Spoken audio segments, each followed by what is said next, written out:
Automatic humidity control incubator. Use process.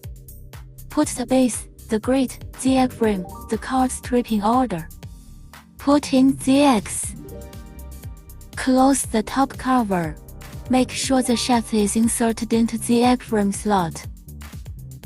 Test to see if the egg can be turned smoothly.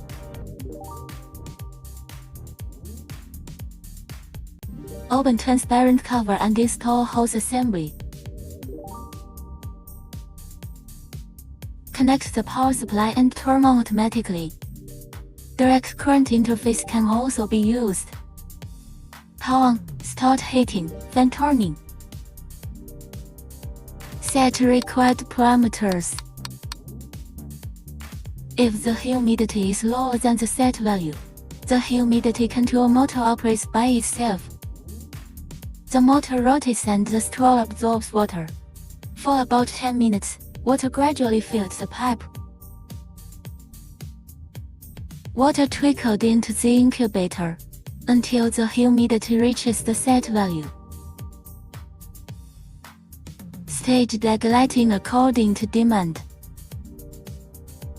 Use vent valves as required.